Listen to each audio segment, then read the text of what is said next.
Okay, thank you. Thank you for your generous welcome. I'm really glad to be here. I've known for many years about this institute, and I've always secretly desired to come.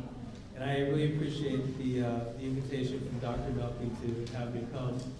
And I want to acknowledge something that he did for me, which was when he came to present in Rome, it was about 6 or 7 years ago, he showed a video that was produced by students from this program about the analysis of the Islamic State's media productions. And I was really impressed with that.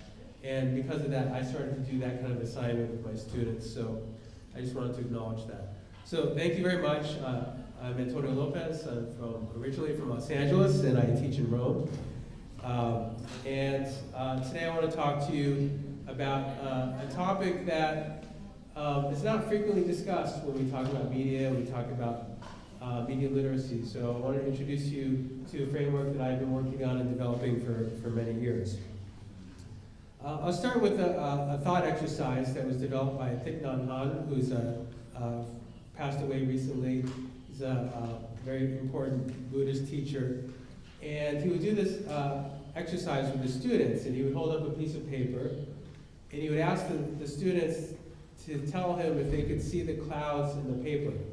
So if we were in a class, that would be a little bit more interactive, so I won't ask you, but just take a second and think about, imagine this is a piece of paper. Do you see the clouds in this paper? So just think about that for a minute.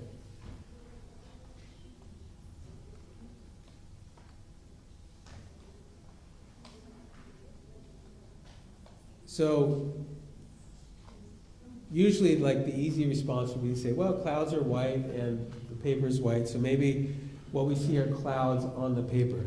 But the answer that Thich Nhat Hanh was looking for is not that the clouds are in the paper, but that the paper are a result of the clouds, because the clouds produce the water grows the material that makes the paper.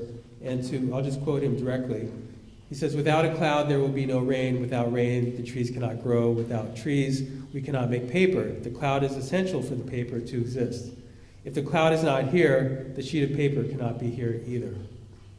So I use that as a starting point whenever I teach media and the environment, and then ask, where is the clouds in the screen of our devices? So what I'd like to do is try to answer that question with today's presentation. So these are the main points I want to cover. I'm going to give you a brief introduction to ecomedia literacy. I want to talk about environmental concerns generally and also specifically to Lebanon. Talk a little bit about ecojustice, and then show you ways that you can apply these frameworks to doing an actual analysis of media.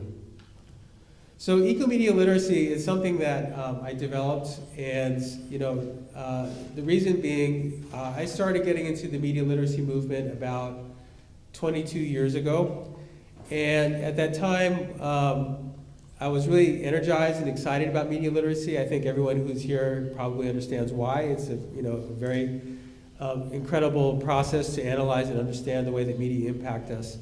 But at the same time, I was also doing environmental work, and in particular, I was working with Native American communities in New Mexico.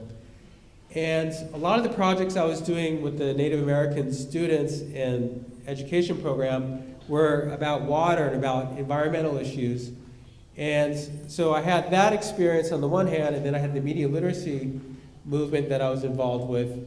And it was like they were not talking to each other. They were two completely different things.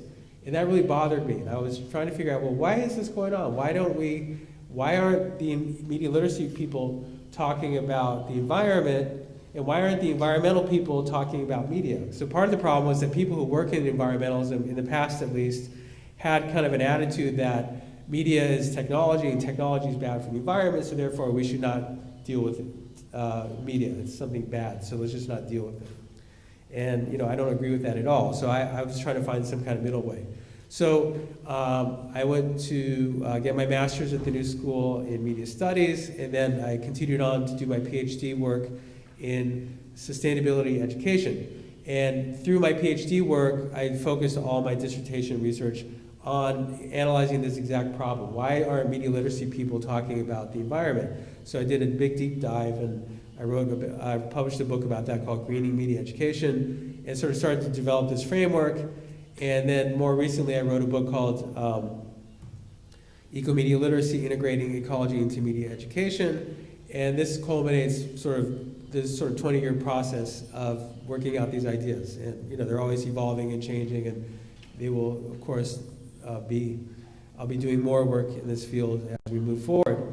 So just to give you some definitions, ecomedia, which is not exactly the same as media, is this idea that media are part of and about the environment. So what that means is that they're two sides of the same coin. So media come from the environment, just as the exercise that, the thought exercise about the paper. The paper is organic matter.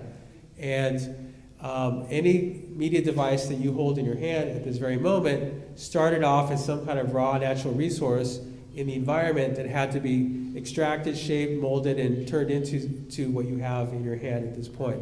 But it's also about the environment. So ideas and beliefs and ideologies and discourses that we think about and form in terms of our understanding of the environment also comes through media. So you have to combine these two.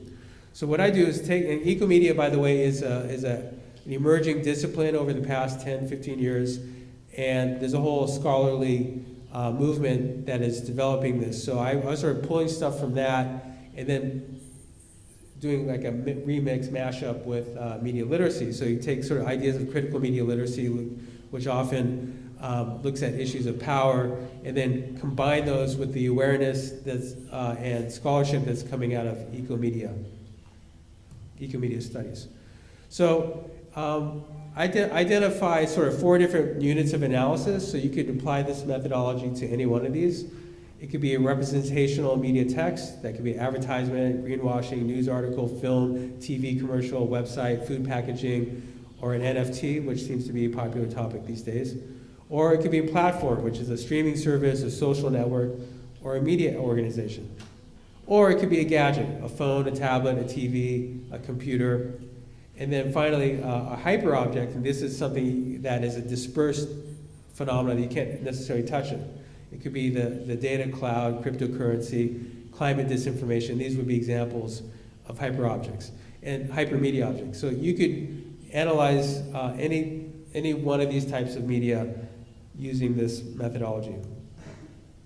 And then the idea, and by the way, I'll go into more detail towards the end. I'm going to give you an example of how you would apply this. I'm just giving you sort of the overview and introduction now. The heuristic or methodology that I developed is called the Ecomedia Sphere, where you take the ecomedia object and you apply 4 different perspectives: ecoculture, political ecology, life world, and ecomaterialism. I'll explain all that, what this means later. Part of the problem with inventing a new field is you have to invent new words, and then you have to explain it. It doesn't come easily sometimes. So I want to draw your attention to this very important concept called resource image, which was developed by Nadia Bozak.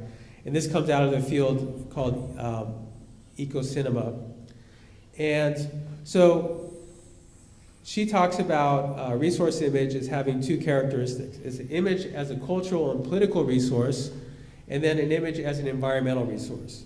So as a cultural and political resource, images that we're exposed to have ideological functions. And I'm actually building quite a bit on the first presentation today, because I think a lot of what was said about the way that news media and images and magazine covers shape our beliefs and attitudes about war and about conflict and about what's going on between Israel and Palestine is also what I'm talking about here. So I have the example of images from the first Gulf War from 1991, where a lot of these images that came out of the news also serve sort of like this ideological function that sort of reinforced the fact that we are part of a fossil fuel global energy economy, and that war is a sort of a natural state of this dependence on oil.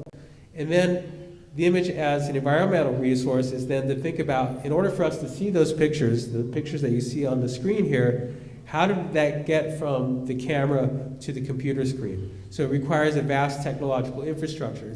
It requires a supply chain to make, in our case, I'm using a Mac computer, and then we have the video projector, we have the internet, we have all these different things that are necessary in order for us to see these images. And then what is the material containing the image? So if it's a newspaper, obviously it's going to be paper and ink. But what about this screen? What is the screen made of? What is the screen that I'm looking at on my computer? What is that made of? And then the data file. These data files exist, like I back up all my files using Dropbox, so they exist on some server somewhere else. They also exist on my computer in my office. And what I'll explain to you a little bit later is the fact that the servers, which are computers that are hosting all of our data, of course require electricity, they require power. And what kind of power do they use? Well, predominantly fossil fuel energy power, such as coming from oil or natural gas. So I divide up, when I talk about ecomedia, into two categories, the ecological mindprint and the ecological footprint. So I'll talk first about the ecological mindprint. So the ecological mindprint will have, there's sort of different areas that we can look at. One aspect to it are the political discourses and the ideological discourses that you see in the news media that shape our understanding of policy, like how do we address climate change, or when you have the COP agreements coming out of the conferences, and they're coming up with targets about CO2 emissions. How do we shape our understanding of these? That would be in the realm of political discourses primarily. And then you have the influence of the fact that most media is paid for through advertising, and advertising, of course, is driving consumerism, and consumerism is one of the main sources of environmental problems. And then the other aspect of the mindprint is, what is the impact of our devices on our sense of place, space, and time? Because one thing that environmental educators care about is having a sense of place, like caring about where you live. And in order to care about your environment, you have to be aware of it, you have to be sensitized to it. And one thing that our devices do is that it removes us from the physical location of where we are. Our minds, at least, into transport into other locations, and dislocate us and disrupt our sense of time, space, and place. So just some examples here, analyzing the news, for example, would be one of the important tasks of ecomedia literacy, especially like how are these climate change policies being discussed, the role of disinformation, and you have competing groups, you have activists, you have NGOs, you have the fossil fuel industry, all sort of competing for our attention, competing for our understanding of how to solve problems. And then sort of the way that ideologies are communicated through advertisements. And this, for example, this SUV ad might seem to us like sort of kind of an innocent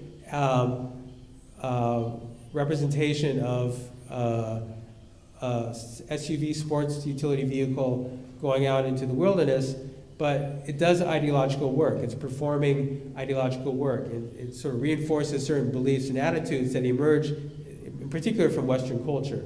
Certain cultural myths, for example, about the importance of innovation, revolution, and how technology disrupts and how important technology is, and the freedom that it gives us, and the freedom to change our minds, our jobs, our location, to change the world. And promoting this idea of sort of the autonomous individual, that we can do whatever we want. Doesn't matter how it impacts the environment or the community.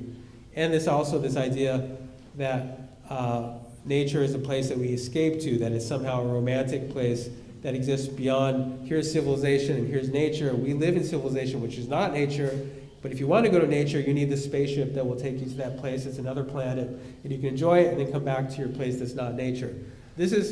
These kind of messages are reinforced over and over every time we get exposed to these ads. And, of course, this is a culture jam, that's not a real ad, but, as you probably well know, cars are one of the biggest contributors to environmental destruction, and yet our use of cars is quite normalized.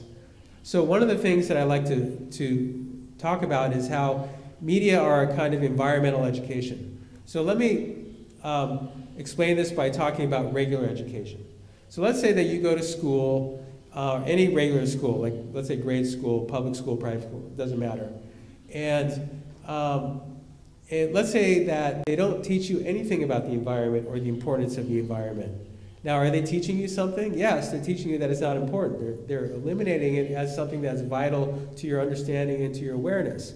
So in media studies, we call that symbolic annihilation, that you eliminate something, therefore it doesn't exist.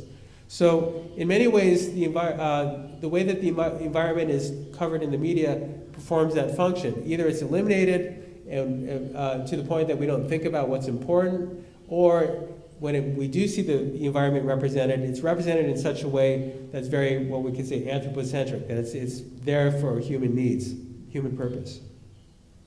So I was asked before coming here to find some examples, some local examples, just to make this relevant, because I've studied a lot of what I've looked in and researched was based in Italy and the US, so I just poked around the internet and found some different examples of sort of common advertisements you might see in Lebanon or Arabic media. I won't perform an analysis here at this moment, but just to give you an example of the kind of things that you can look at, and think about, how is nature being defined in these particular ads. And I can assure you that the way that nature is being defined, for example, thinking of nature as something separate from humans, that performs an ideological function. And I came across this ad, and I didn't really need a translation to understand the meaning of this. Clearly, it ties nationalism to fossil fuels, and there's a big discussion in Ecomedia studies about the correlation between fossil fuels and masculinity and also modernity. There's a very interesting discussion of this concept of petrol masculinity. And one of the reasons why people don't want to get off fossil fuels is because how much fossil fuels are so closely identified with patriarchy, masculinity, or in some cases nationalism, as I think is being conveyed through this advertisement. And then these are some local ads that were produced sort of showing the problem. I think everyone here, I don't have to tell you. And by the way, I'm not here to tell you what your environmental problems are, okay? I know that you're well aware of what issues are important. These are just examples that I found, trying to raise awareness at least about the problems of garbage in Beirut.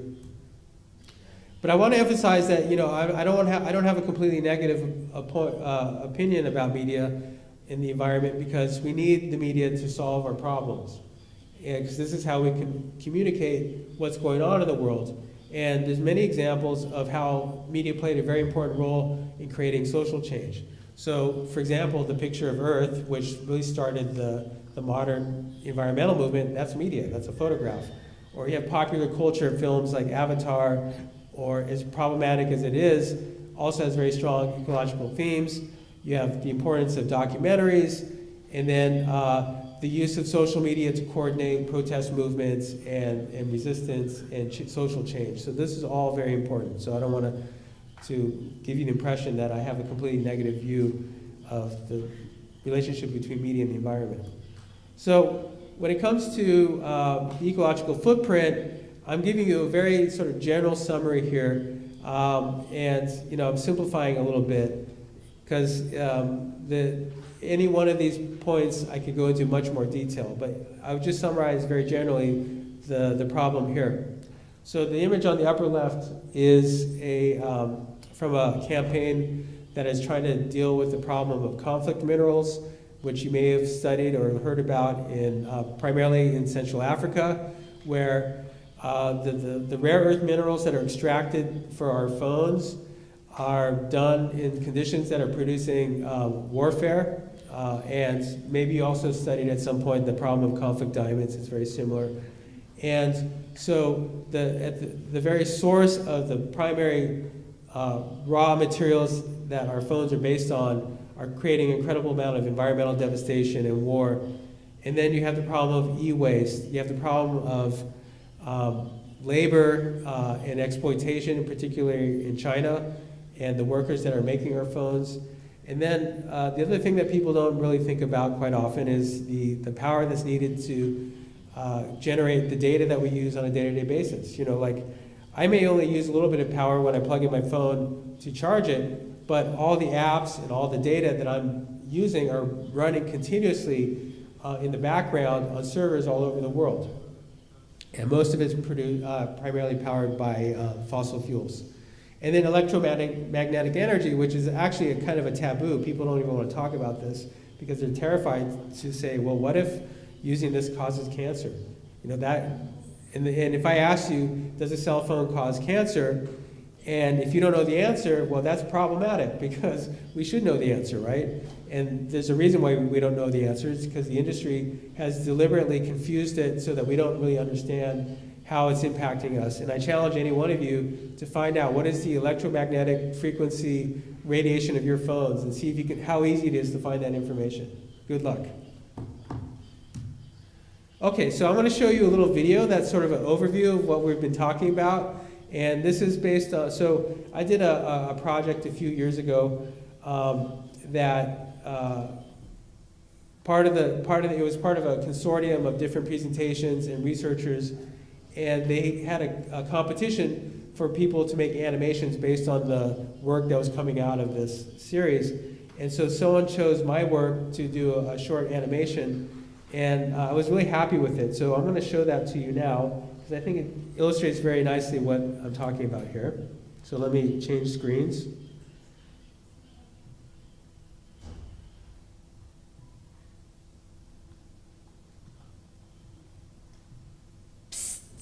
Hey you, yes you, are you aware of the impact your smartphone has on humans and the planet? Your phone is made of glass, plastic, and minerals like tungsten, tin, tantalum, and gold, which are mined in countries like the Democratic Republic of the Congo. These are known as conflict minerals because the fight to get them causes warfare and environmental destruction. Your phone's battery is powered by lithium, a mineral found mainly in South America. Extracting it harms the environment, and the fight to control it causes violence, such as the US-backed coup in Bolivia in 2019. These extracted materials are then shipped to places like China, where overworked and underpaid workers manufacture our devices.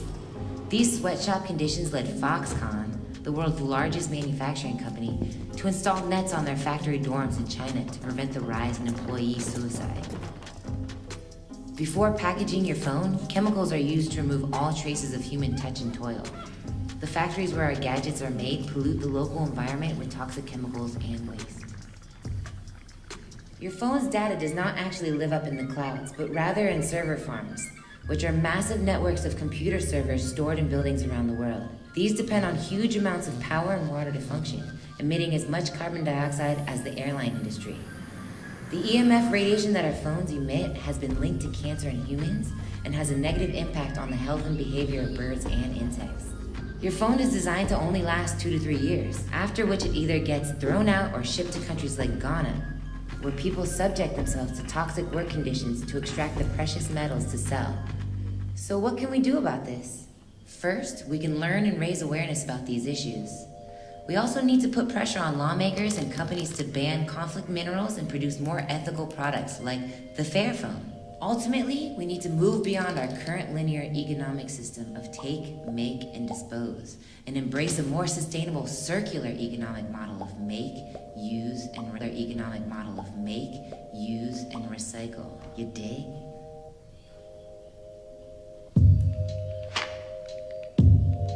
Okay. By the way, that project was funded by the State Department, which I believe this workshop that we're doing now is also. Okay. By the way, I meant to say this at the very beginning, but the last time I did a public presentation was on Zoom. And as you can see, doing Zoom, and this is kind of what we were accustomed to for the past 2 years, is a much different experience than being in a room with people. It's so nice to be in presence with people and have this amazing giant screen. It's incredible. So I want to sort of give you an overview of how the system works. This is a very thumbnail sketch, but the important thing to understand is that these media industries are based on an economic model of extractivism, and which means that energy and the minerals that are required to make this whole system work have to be extracted from the earth, often in industrial ways that are very damaging to the environment. So I just have sort of a sampling of examples here. starting with the upper left with lithium in Bolivia. You have a coltan mine in in the Congo in Central Africa. You have oil spill in Ecuador, copper mines, gold mines, and then hydropower, which is, unfortunately, we do want clean forms of energy, but in some cases, what is clean energy, such as hydropower, could be quite damaging to the environment. And also, just to think out, what is the internet? It's not something just kind of floating around in the air. I think this is kind of, for whatever reason, this is something that we sort of think that somehow data is just kind of like, has no weight to it, that it's somehow just invisible and just kind of there, you just grab it. But it exists in cables, it exists in buildings, in concrete bunkers, and it's relayed through satellites, and in a whole network all over the world. And so one of the goals of Ecomedia Studies, and also my encouragement for people who are engaging media literacy, is to draw more attention and awareness to this fact that all the media that we're using is part of this vast network. And what's pushing this to the edge and really expanding the environmental impacts of media technologies are artificial intelligence. So I don't know if you're aware of this, but in order for artificial intelligence the way that they develop it is they have to run all these computer servers 24 hours, 7 to do voice recognition, facial recognition, all these different things. You're running hundreds, if not thousands of computers over continuously for weeks, months at a time. You have cryptocurrency mining, which I'll talk more about in a little bit, blockchain, NFTs, fictionless online shopping, the emergence of VR and Meta, for example, what's going to power the metaverse when that comes online, the thing that Facebook is talking about. Online gaming, music and video streaming, a lot of us are dependent on sort of Netflix and Spotify and services like that as part of a normal occurrence in our daily lives. And then online work meetings, which is also, as a result of the pandemic, become another regular part of our lives. So now I want to just give you the overview of what are the general environmental impacts and why we should care about this. Because I want to try to connect the system of ICTs with, in general, in particular, water. So you may not know this, but only 1% of the water on Earth is usable by humans. And this is kind of interesting. The water that we use now is the same water that existed when humans emerged and became a species. So that water has been continuously recycled in our Earth systems over and over again. And it's very limited and very rare. And if we damage it, if we contaminate it, we lose that forever. I put a graphic here of, these are the 9, or 8 or 9, I think it's 8 actually, important ecological boundaries that are, if you see the green zone, that's like what's safe for humans, and then when you transgress that, when you go beyond that, that becomes unsafe for humans. And what you can see now is that our abuse of water has gotten to a point where we're entering into a danger zone of water being a big threat. If we transgress all these different boundaries, we're in big trouble. We're not going to make it. So we have to be very careful. And you can see we're already pushing the edges on biosphere integrity, biochemical flows, etc. So this is something that we really need to care about. And just very quickly, fresh water refers to rivers, lakes, groundwater, rainfall, soil moisture, and evaporation, but it's not distributed equally. So even this 1% that exists in the world for human consumption is not evenly distributed to all populations. It's not always accessible. And freshwater transgress the safe zone for humans, contributing to the ongoing and widespread deterioration of the functioning of Earth systems that we should all be caring about. So most water is used actually for freshwater, for agriculture and industry. So in 2050, there will be up to 66% reduction in water availability in cities. And UN forecasts 1 out of 4 people can be affected by water shortages in 2050. And then the data cloud produces as much CO2 as the airline industry, which of course contributes to climate change. Climate change contributes to the deterioration of water availability and to drought. In the MENA in particular, I just wanted to identify what are the important water issues that face this region. Of course, and many of you are probably already aware of this, water scarcity, arid cold lands, air pollution, inadequate waste management and loss of biodiversity, and then declining marine resources, and then the degradation of coastal ecosystems. So, what's going to be pushing against this and making water even more scarce and more endangered? Increased population, urban growth, war, of course, overgrazing, deforestation, forest fires, and mismanagement, increased air pollution, and then waste management, which I'll talk about in a minute. So one of the things that I was just doing a little research to prepare for this, and I was struck by this news item about the fact that climate change is killing the cedars of Lebanon, and cedar, of course, is the symbol of Lebanon, and that would be very tragic. You think the most important natural symbol for this country would be destroyed as a result of climate change. That's a very devastating future if it continues. So then what's the impact of technology on water? So water consumption, contamination, and waste are fundamental to digital technologies. So again, going back to the thought exercise of where is the clouds in the paper, well, you cannot have your technologies, our technologies and our devices without water. Server farms get really hot, they need water to cool them. If not, they break down, they don't function, they explode. But by the way, some companies are aware of this problem. Microsoft has pledged to be water positive by 2030. That's good. It remains to be seen if this is actual greenwashing or if they're actually going to be able to do that. Because you don't have to cool computers with water. You can use air, and there's different methods that are available.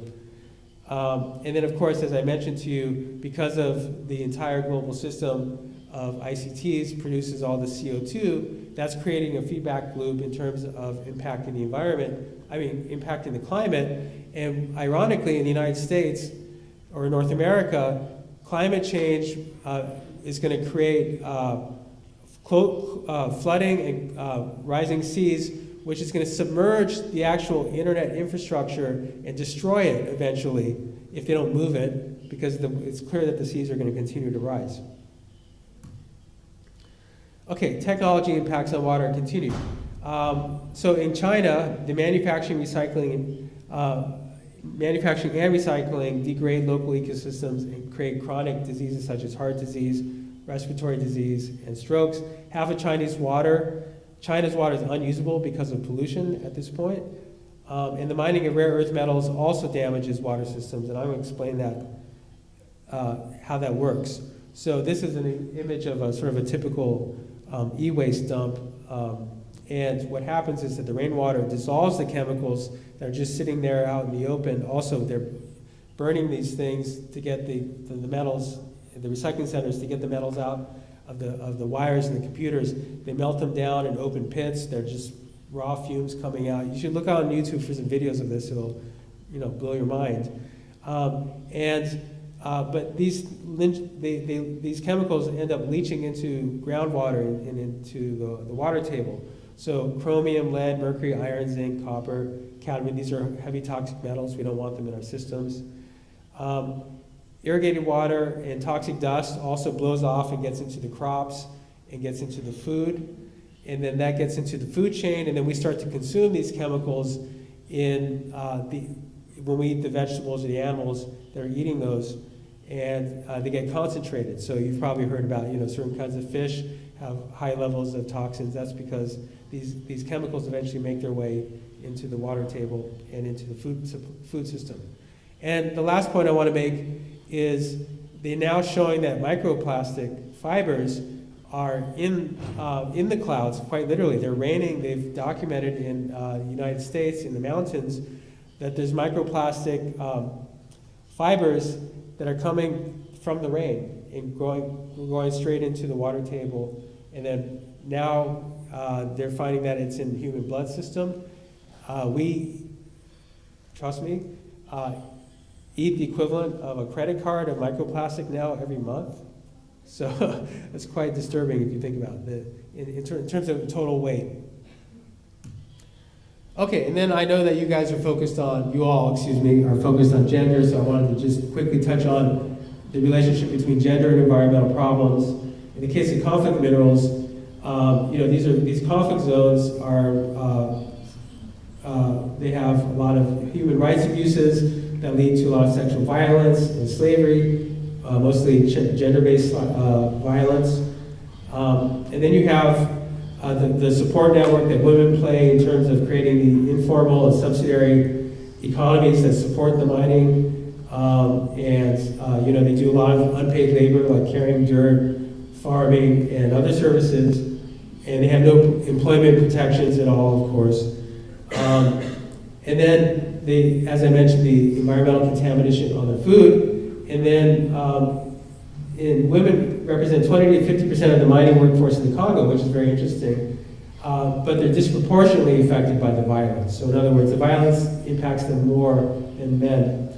And then also another issue that's come up quite a bit in the United States where they're building these pipelines is that these man camps are set up. So you have these male workers coming in to build these pipelines. They tend to be on near or on Native American reservations. And there's an epidemic where these man camps are built of disappeared Native women, of violence against Native women, of sexual violence, rape, things like that. So it seems like fossil fuel projects are accompanied also by male sexual violence against women.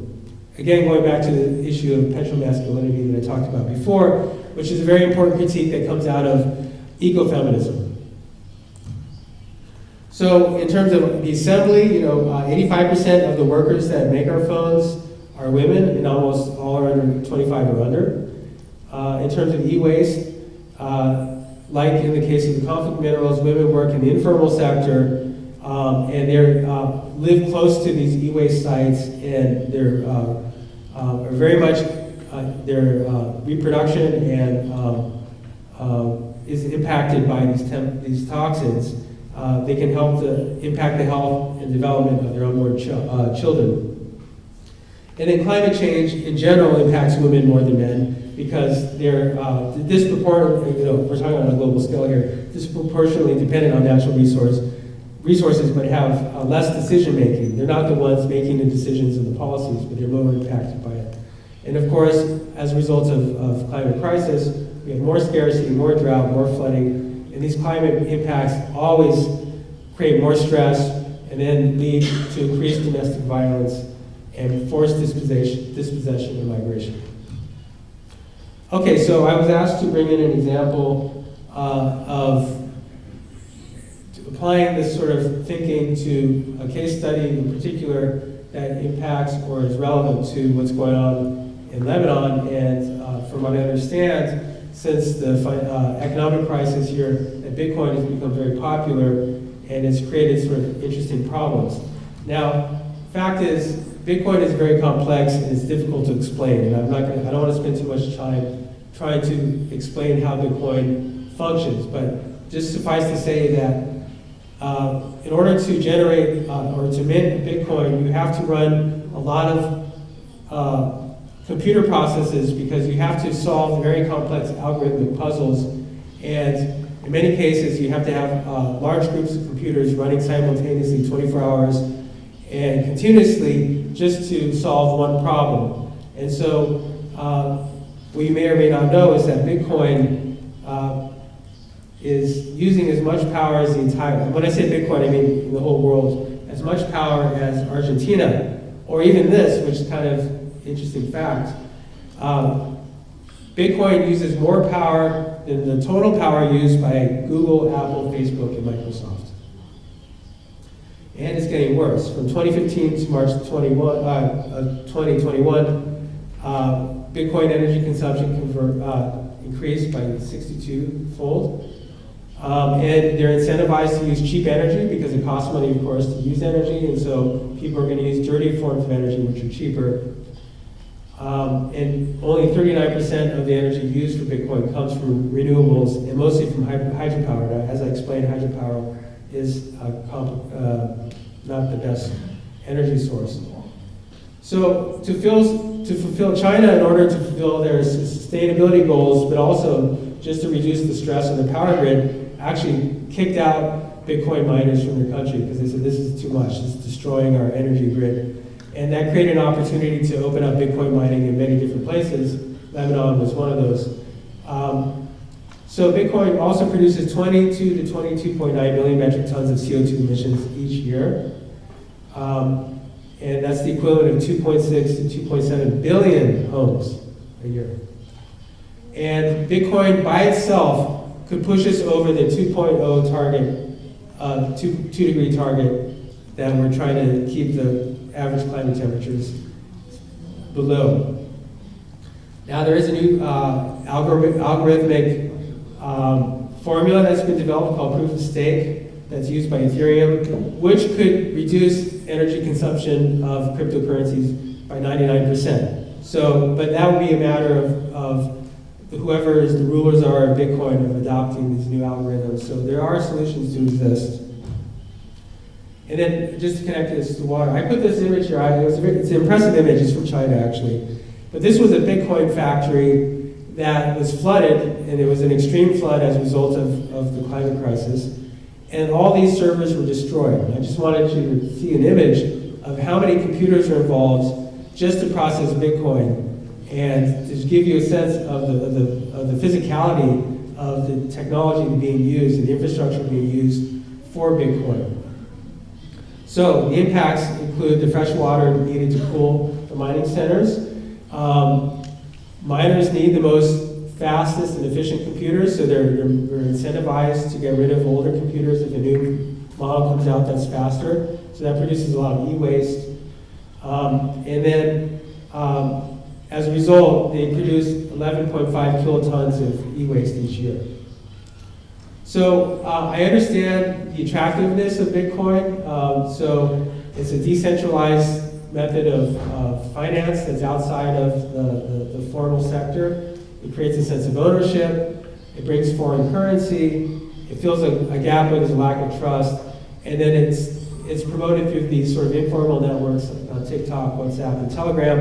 And these are some images of sort of cottage industry Bitcoin factories that people have set up in their homes around Lebanon.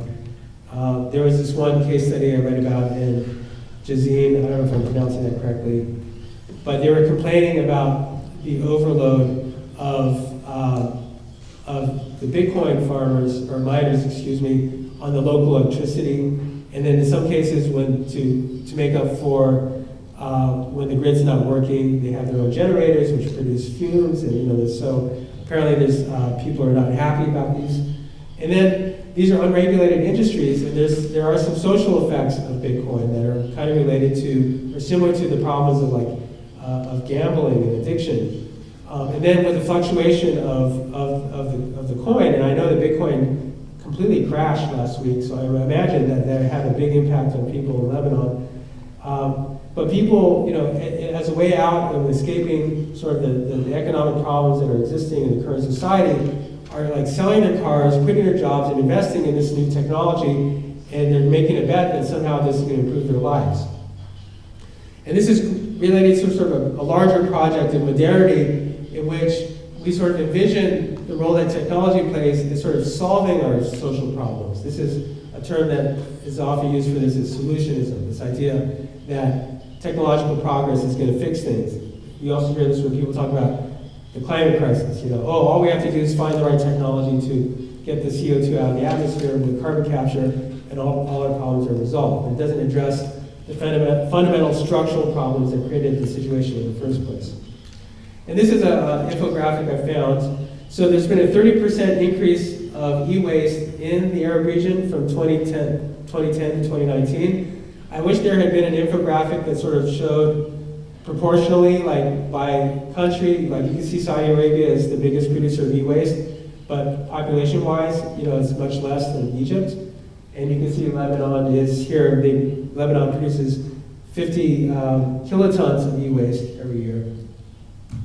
And then if you're wondering what is e-waste, well, this is infographic for the percentage of e-waste in the Arab region.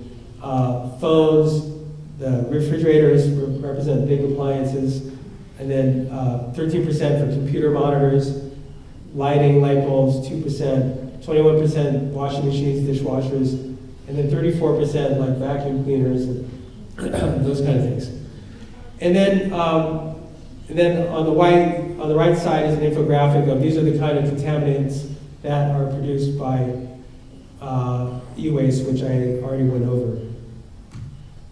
So I'm just saying this in passing. I'm not going to get into this, but I'm certain or imagine that many of you work with the Sustainability Development Goals of the UN, and I would like to argue that if you do that you could very much connect the Sustainability Goals of the UN with the Gap Mill Framework, which is the Global Alliance for Partnership on Media and Information Literacy, and you can apply this whole analysis that I've been talking about up to this point can be used when you're talking about these issues.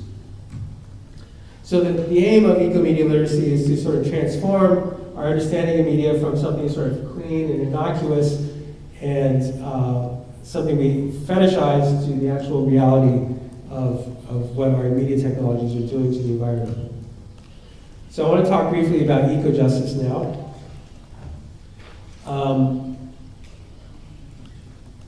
Ecojustice is just a superficial definition here. It just defines, it combines the problems of the environment with other social justice issues such as class, race, gender, inequality, globalization, etc. Saying that if you want to solve environmental problems, you also have to address these others. That you cannot separate them; they're not separate issues. And this goes back to the structure of the global economy, which is based on externalities and sacrifice zones. These are some before and after pictures of sacrifice zones or environments that are destroyed for the economy. And where are these sacrifice zones? Who lives in these? Well, in order to have a sacrifice zone, you have to have a disposable population. You have to designate a certain population as being sacrificable for the global economy.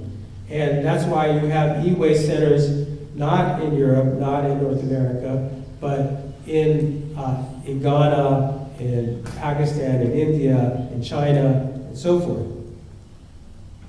And of course, most of the places where polluting industries exist are places where poor people live and, generally people of color. And I want to just say that this is connected to what I believe is sort of an innate bias of how technology is tied to modernity. And so when I was growing up, I would see these posters in the classroom of evolution. There's this idea that connects to social Darwinism, that we're somehow evolving to this white man figure. I don't know if you have these posters in Lebanon or not. Is it a white man that you're evolving to? Yeah, so there you go. And then this whole discourse about development, like, well, what are we developing to? And I believe that these are very much tied into a neo-colonial discourse that's founded in social Darwinism, that justifies the concept of a disposable population. And in fact, when you go back and you research the origins of the invention of the word or the concept of nature, this is actually a modern concept. In the past, people didn't have this idea, here's humans and here's nature. This is an invention of modernity. But at the same time that this division between nature and humans was being produced during the industrial and scientific revolutions and in the period of colonialism, these were also when definitions of race were being produced. And simultaneously, when women's knowledge was being erased and removed through witch trials, and so there was like a takeover of we have to make sure that we understand the association between the technological industrial revolution is also associated with patriarchy. And this is also tied to the enclosure of the commons, which is the privatization. This whole process is about going to something that's commonly owned and commonly shared and privatizing it. And so I know a lot of you have studied Orientalism, and I just want to argue that the theory of Orientalism could also be applied to the way we think about the way nature is represented, because historically the subject of the Western gaze is not just people, but also nature, that the people that were not man and not Christian and not civilized were people that were close to nature. So there was this division that was formed where black and brown people are close to nature, and therefore they're not civilized, and then people that are far from nature are the civilized. And then I just want to draw your attention to another thing that we take for granted, which is this common map that we use to represent the world. This is an example of, we could say, a colonial gaze of the planet, because what it does is that it's using media to project our vision on how we view the territory, the land. And I don't know if you know the origins of this map, but this map was developed to show the fastest shipping routes between the continents. It doesn't, as you know, it doesn't accurately represent the actual geographical space of the world. So this is a mercantile map. This is a map that was developed to show you efficient shipping routes, which of course includes slave routes, etc. But what's interesting is how this map is then reproduced in corporate boardrooms. And so I'd argue that this is just a photograph of HSBC headquarters where they make all important decisions about their corporate practices around the world. If you look at the boardrooms of many corporations, they also have the same exact map. So they're operating in a neo-colonial framework, and they are objectifying and projecting a gaze on the world that was produced during the colonial period. And just I want to make sure that we're clear about, in the case of the climate crisis, this is very important for us to understand, because the majority of the population that's producing the CO2 in the atmosphere represents a minority of the population. So what you see here in this graphic produced by Oxfam, that 50% of the global emissions is produced by the 10% richest people, and then you see, as you go down, small amounts of emissions are produced by the majority of the population of the world, but they are disproportionately impacted by climate. So, you know, the rising sea levels, the floods, the droughts are going to mostly impact people who don't have resources, people in the poor or lower income regions of the world. This also contributes to this concept of slow violence, which was developed by Rob Nixon. And slow violence is violence that occurs gradually and out of sight. It's delayed. It happens perhaps over time in a slow way. It's not dramatic. And it's dispersed across time and space. So one example would be, you know, the use of depleted uranium in munitions. For example, during the Gulf War, the United States used these kind of weapons, and Iraq is full of depleted uranium. As a result of that, that's going to create deformities and contamination for generations into the future.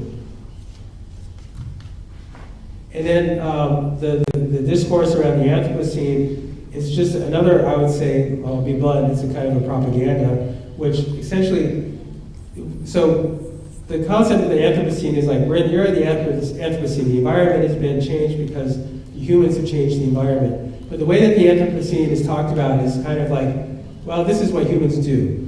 But it's not what humans do, it's what systems do. It's what structures do. And so it tries to distribute blame among all humans equally, that we're all at fault. But that's not true. And that serves an ideological function to reinforce the power structure as it is. So we have to ask, who is the we? And I put a magazine cover here because the Anthropocene is something it's a media text that's often reproduced on magazine covers. And this is something you could do when you do ecomedia analysis, is study like, how is the Anthropocene being represented? And I would argue that the problem of the Anthropocene is not that men will be men, but the historical legacy of racism and slow violence.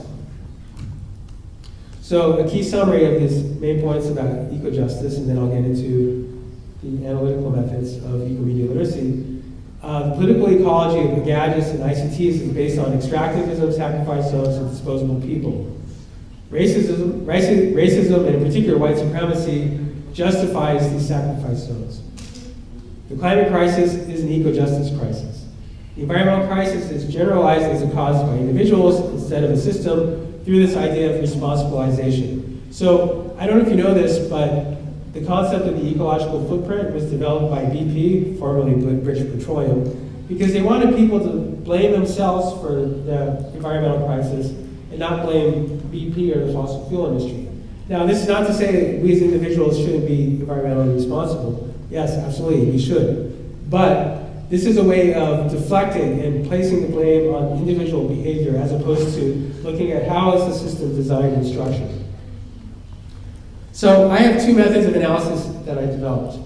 One is the Iceberg model, and one is called the Ecomedia Sphere. And I know we're getting close. I would really like to have a discussion, so I want to move quickly just to give you a taste of how it works.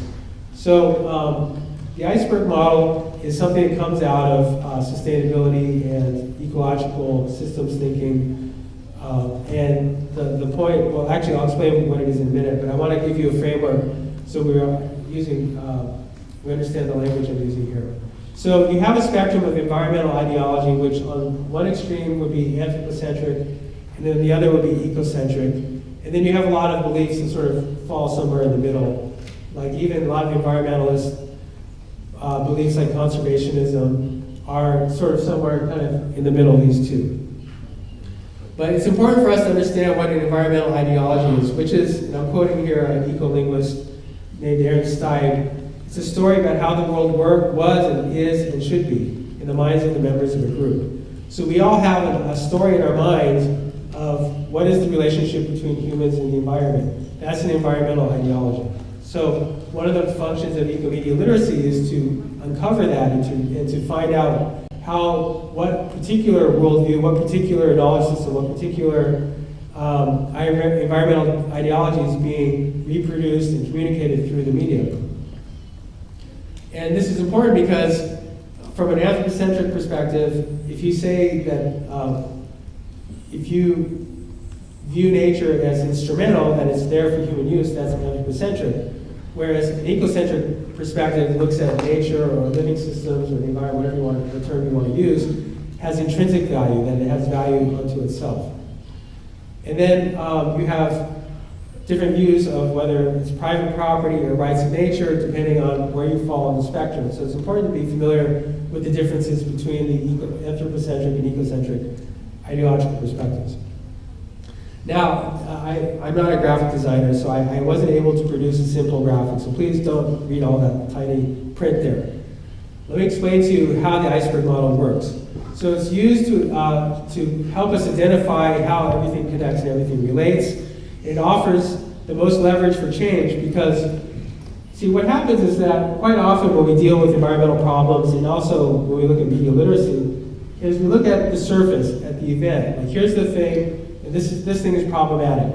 So let me give you the example of like the forest fires in California. So that's the event. You have the forest fires, let's put out the forest fires, let's rebuild, and that's usually how the system responds to a problem of the environment. But what the ecologists and systems thinking people argue is if you really want to solve the problem of forest fires, you have to solve the problem of the climate. And how do you solve the problem of the climate? Well, you have to go deeper and deeper, like the iceberg. You have to go below the surface and get to the root causes. So this is the methodology that I like to use, one of the methodologies I like to use when we analyze media. So for example, the media object could be the event. So in this case, I'm giving you an example of a water bottle advertisement or bottled water advertisement from Avion. So if you all are familiar with media literacy techniques, this is the part of the analysis where you identify what's there. You know, what are the shapes? What are the colors? What is present in this image? You have mountains. You have water. You have some kind of parachute, you have an airplane, you have an exotic bird, you have mountains, and you're just sort of describing what's present, because you just want to see what is here. And then the next level, now we're going to go below the surface, is how does that media object connect with other media objects? How does it connect with different discourses or symbolic ecosystems, narratives, frames? What are sort of larger social issues that it's tied to? So that one water bottle ad doesn't exist in isolation. It's related to a lot of other types of media around bottled water. And so you want to try to establish a pattern. You know, what's not only communicated here, but what's communicated in all those other types of media. It's the same thing you would do if you're studying racism or sexism in the media. You would say, okay, you see it present in this TV show, but how is it also in films and advertisements, et cetera, et cetera. And then we're going to go to the next level. Well, I'm sorry. Also, you want to observe what is the actual effects of the water bottle on the environment. And this is a graphic that was produced for South Africa. Again, I'm not going to read all the details here, but it's just showing you, the actual environmental impacts of bottled water. And then the level below that is system structures. So what is the structure of the system that makes us dependent on water bottles? So we happen to have a global food monopoly. That's important for us to understand. We have this idea that it's okay to privatize water, that's Enclosure, to privatize a commonly shared resource that should belong to the commons, and to commoditize it, to privatize it, to ship it out from one place to another place. And then we have to also look at the financial and economic structure of the food companies, in particular Nestle, because Nestle owns Evian. But then we're still not at the bottom of the iceberg, because what produces the system structure?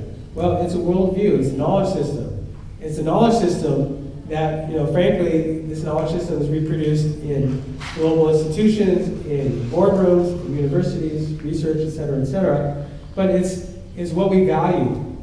So, if we see water as a human right, we're going to have a different system structure for water than if we value water as a commodity. So and then the idea then is, if you want to make the most social change, you want to get to the source. You want to get to, let's identify what are our values. And if we can identify and say, yes, we think water is a human right, and that water should not be privatized, then we have to redesign our systems and our structures to accomplish that. And then the Ecomedia Sphere is another method of analysis that I've developed. And as I showed you at the beginning of my talk, that you take an ecomedia object, which could be the representative text, the gadget, et cetera, whatever, and then you apply these 4 different perspectives: ecoculture, political ecology, life world, and ecomaterialism. So, ecoculture are the social and cultural practices and beliefs. Again, please, you don't have to read all this. You can take a picture if you want. Just give me the thumb notes here. What are the shared beliefs about something? And then political ecology is that level of system design. What is the structure of the system that's producing this? And then ecomateriality is, what are the actual materials? What's there? What's plastic made of? What are the minerals? What are the different things that are in the gadget or in the media text? The life world is our how it affects our perception of our place in the world. So I assigned this in my class. By the way, so I called this lecture today, "The World is in Your Hand," because I wanted to do the same thought exercise as Fit Nhan Han, that you could find the whole world in your hand. And then I was doing a web search and I found this image, and I thought, wow, this is so appropriate, because this image, which is sort of a stock generic image that anyone would use in a corporate PowerPoint, reproduces the entire system that I'm critiquing right there. It's a white man holding the world in his hands for the purposes of control. Yeah, okay. So we have ecomedia object. These are what my students analyzed in their class. So Xbox controller, the PlayStation, a laptop, the iWatch, the headphones, and then the iPhones. Oh, there we go. There's the headphones. And then in their papers, and they did presentations, they looked at how are these products represented? In particular, I focus on Apple because almost everyone did Apple. How did Apple represent their products? And one thing that came up, which is very interesting, is the prevalence of images where people are using their products in outdoor settings, in natural settings. And the student noted that this is kind of absurd. People don't go to the park to sit there to use their iPod. But a lot of students noted how often that Apple was deploying the language of greenwashing. And one student described the world of Apple as sort of a greenish mediatopia, and that most of this advertisements and communications that were produced by Apple were reproducing anthropocentric and conservationist ideologies and discourses. And then when you look at political ecology, you have some screen grabs on the right side of the screen. These are sort of what Apple says about the way that things are made. And so they sort of critically evaluated what Apple says and what we know through other research. And one of the questions I wanted them to answer was, what problem is this device supposed to solve? And they talked about, that these are produced for efficiency, portability, speed, school, work, entertainment. And then they identified certain political economy aspects like growthism, consumerism, and then exploitation of labor and so forth. And these are some slides that we produced to describe their findings. So this person is doing sort of ironic mashup between what Apple says and the actual reality of e-waste. And then in terms of eco-materiality, they just had to do a deep dive, try to identify as many of the chemicals, materials, metals, etc. in their devices. And then in the life world, I'm almost done. This was interesting. So I don't know if you are familiar with ASMR. These are videos that are on YouTube that produce sort of this tingling effect, that people, they do this. And you sort of have like, did it happen? Did you get a tingling feeling? So people find this relaxing, and some people find it even erotic.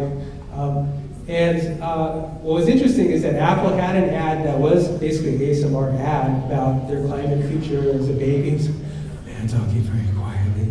And then the amazing thing is the box is designed to have that kind of ASMR response. When you open that iPhone box or whatever, and you pull it out, it does that. Check it out. It's really weird. It creates a tingling feeling.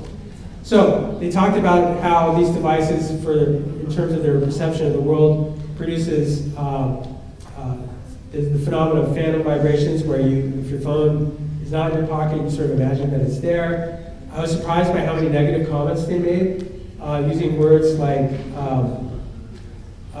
depression, anxiety, loss of appetite, sleep deprivation, eye problems, chronic headaches, no sense of time, etc., etc.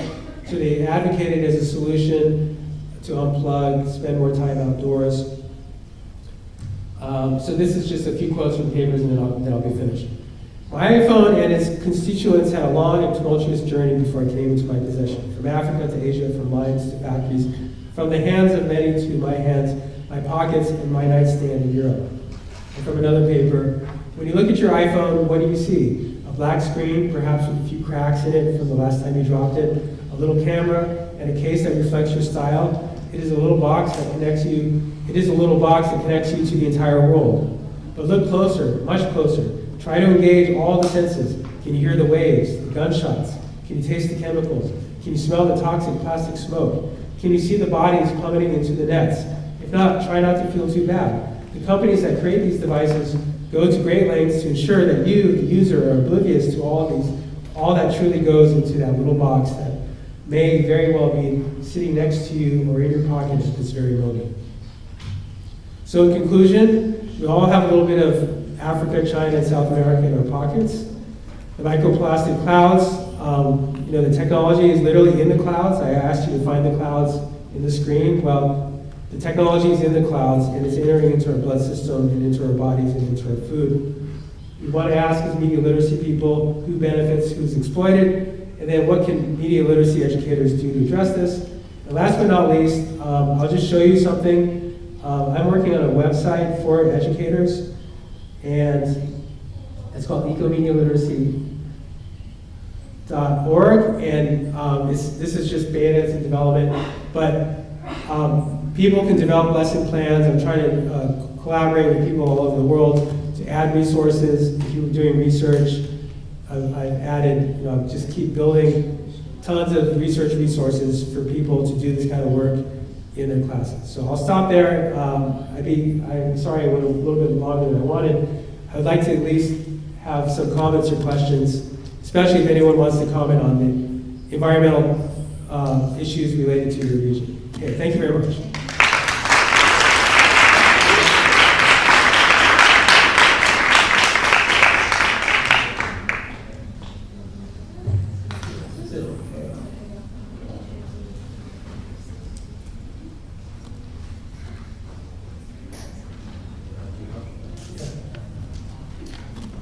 this? Yes, yes, I speak in Arabic. شكرا دكتور.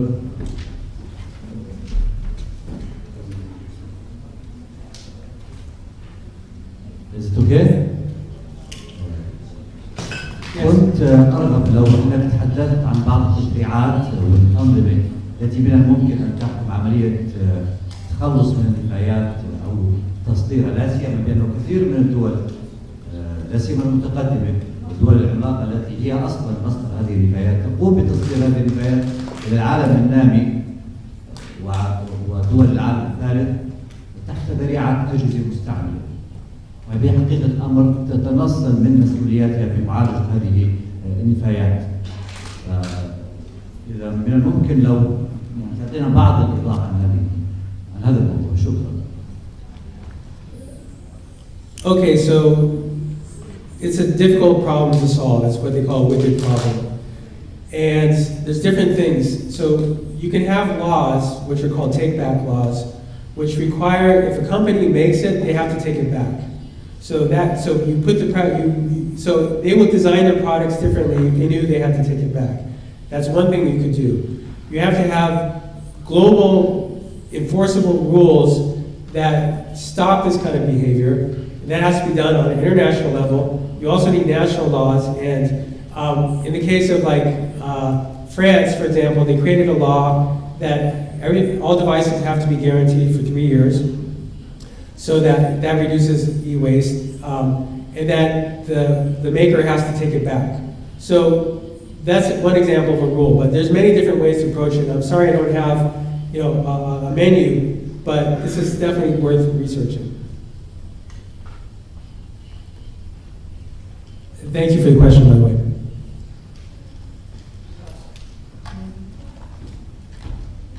يعطيك العافية. لا شك بأنه تربية الإعلام البيئي موضوع جدا هام. برأيك كيف ممكن يعني أفضل شيء أو أفضل طريقة أن تتناول هذا الموضوع وسائل الإعلام، أو ما هي القوالب الأفضل لتناول مثل هذا الموضوع في وسائل الإعلام حتى نعمل توعية بيئية لدى الأفراد في أهم قضايا البيئة، وبالتالي يتم معالجتها ووضع لها تشريعات وتفاعل أفراد المجتمع كل على طريقته، وكل واحد يبدأ بنفسه حتى بالنهاية نوصل ل خليني أحكي حل مرضي، إنه يكون في على الأقل حلول من قبل يعني تبني ممارسات معينة من قبل أفراد المجتمع. كيف ممكن يتناولها وسائل الإعلام حتى إنه نوصل للرسالة الصحيحة؟ شكرا. Okay, thanks. So the question is, what can media do to change the way that they communicate about the environment to improve these conditions? And again, it's related, it's a structural problem in many ways because media are driven by profit. And the profit motive is to not deal with these issues because, for example, if your economy is based on fossil fuels, why would you deny advertising? I mean, why would you report on something that's going to offend your advertisers, which are based on fossil fuels? So you need to create a system where there's more public media, state-funded media, more alternative media, because that's where you're going to find this stuff reported on. You're not going to find it in the corporate media. It's against their interests because they share the same worldview as the fossil fuel industry, for example. Another really important thing is that one of the reasons why we don't take climate action is the prevalence of disinformation. And you've all heard about fake news. Well, the original fake news was climate disinformation. And that template was created by the fossil fuel industry and is now being repeated in extremist and right-wing politics. And we have to tackle that. So media literacy is important for that. But journalists have to be trained to deal with disinformation. They have to stop playing this game of there's two sides to an issue. There is not two sides to the climate crisis. The climate crisis, CO2 is a scientific fact. The industry's perspective should not be given a voice. I mean, of course, we have to understand what the industry is saying about it, but you can't treat them as equal. So journalistic practices have to change. You have to change the structure and reform the media industry. You have to support alternative and public media. And you have to use media literacy to tackle disinformation and to train people so that they understand and can read media from an environmental point of view. Thank you. Yeah.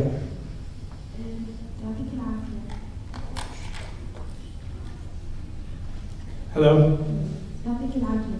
بس السؤال إنه في هاي المحاضرة حكينا أكثر عن النفايات الإلكترونية، بس كمان في نفايات السيارات، خصوصا نفايات السيارات هاي البطاريات بتخرب. المكبات النفايات تبعت هاي البطاريات شو مصيرها؟ خصوصا إنها يعني تحمل مواد سامة. الدول المتقدمة عندها طرق يمكن للتخلص من هاي النفايات، ولكن الدول النامية اللي بتجيها هاي البطاريات وبتتخلص منها بطرق غير فعالة وممكن يبدلوها، فكيف ممكن نحلها؟ يعني مشكلتنا ليست فقط التكنولوجيا والموبايلات، كمان صار في عندنا مشكلة بالسيارات. يعطيك العافية.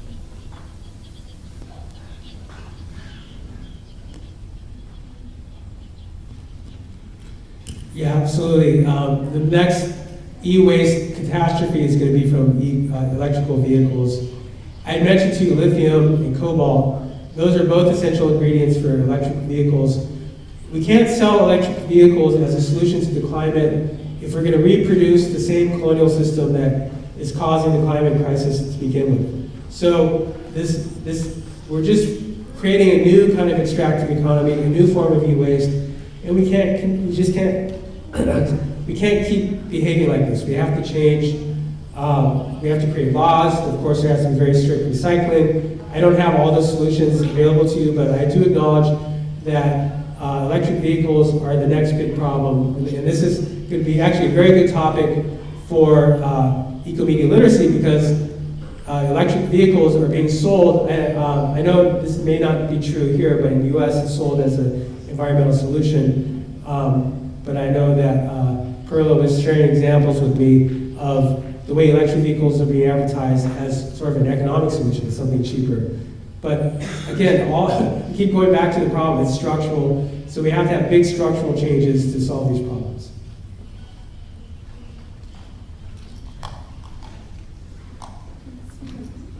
Yeah, this will be the last question. Okay. Thank you, Doctor, for the presentation. I want to ask about the media challenges in encouraging governments and stakeholders to use urban farming or vertical farming to utilize the food waste and water waste in agriculture and to have a food security good. And you know, the media prefers a politic subject more than so. Thank you. Thank you very much. Yeah, I just want to say, I think people can get a little bit depressed when I give my talks because this problem seems so overwhelming. But I tried to show you some examples that there's always possible solutions. Ingenuity is important, creativity is important, but we also need political change, and people have to get together and advocate for governments, for policies, for rules that are going to help address these, but also work in a local community. And agriculture is a good example where we need to shift from sort of industrial forms of agriculture to more local, decentralized, self-sufficient kinds of agriculture, which vertical farming could be one of those. And I don't want to discount new technologies or inventions as being helpful. I mean, absolutely, we need those, but the solutions are more political than they are technological. Thank you.